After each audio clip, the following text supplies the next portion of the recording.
নমস্কার। এখানে উপস্থিত সকল বয়োজ্যেষ্ঠদের আমার প্রণাম এবং সকল ছোট ভাই বোনদের আমার আন্তরিক ভালোবাসা ও শুভেচ্ছা জানিয়ে আজকের আমার এই ছোট্ট বক্তৃতা আমি শুরু করছি। বিষয় সোশ্যাল মিডিয়ার প্রভাব। সবার আগে জানতে হবে সোশ্যাল মিডিয়া কি।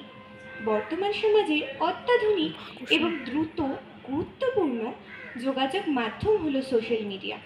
হয়তোবা আপনি আমি এখন যেখানে বসে রয়েছি আমি হয়তোবা উপস্থিতই হতে পারতাম না যদি বা আমরা সোশ্যাল মিডিয়ার জানতে না পারতাম। অর্থাৎ এটা একটা যোগাযোগ ব্যবস্থার অন্যতম উদাহরণ।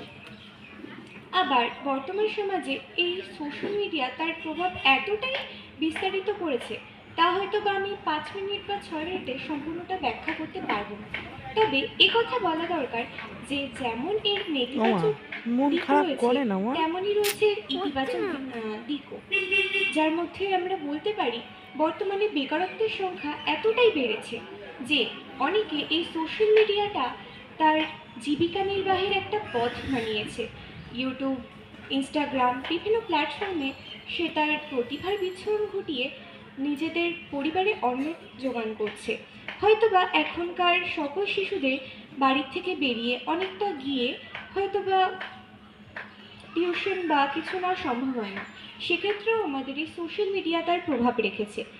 সে মুহূর্তের মধ্যেই বিশ্বের যে কোনো স্থানে যে কোনোভাবে অর্থাৎ যে কোনো বিষয় সে যেটা জানতে চায় তৎক্ষণাৎ তার হাতের মুঠোয়। হয়তোবা আমরা কোনো একটা তথ্য পাঠাতে প্রয়োজন মনে করছি, কিন্তু সেটা পাঠাতে হয়তোবা নর্মাল ক্ষেত্রে অনেক টাইম এবং সময়ের অপচয় হচ্ছে, কিন্তু সোশ্যাল মিডিয়ায় সেটা হয়তোবা একটা তুড়ির মারার সময়ের মধ্যেই হয়ে যাচ্ছে। অর্থাৎ এটা আমাদের যেমন সময় সাশ্রয় ঘটাচ্ছে তেমনই আমাদের যোগাযোগ ব্যবস্থা আরও সুদৃঢ় করছে। সোশ্যাল মিডিয়ায় আবার অন্যদিকেও যারা একাকিত্বে বা ডিপ্রেশনে ভুগছেন তাদের একসঙ্গে করার জন্য একটি প্রতিষ্ঠান বা কোনো গ্রুপ তৈরি করা হচ্ছে, যেখানে হয়তোবা তারা বিনোদনের মাধ্যমে একাকিত্ব ভুলে যাচ্ছে। অর্থাৎ নিজেকে নিজের মতো করে উপলব্ধি করছে, নিজের মতো করে বাঁচছে।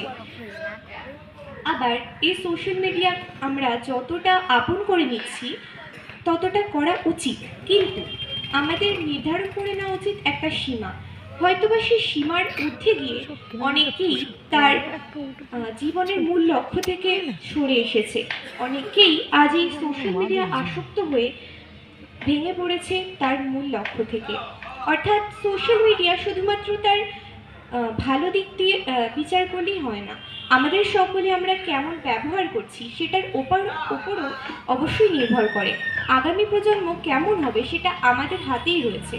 তাহলে আমি সকলের কাছে একটাই অনুরোধ করব, আসুন আমরা সোশ্যাল মিডিয়ার সমস্ত ভালো দিকগুলিকে একসঙ্গে নিয়ে এগিয়ে ভবিষ্যৎকে সুবর্ণ রেখায় রাঙিয়ে তুলি। নমস্কার।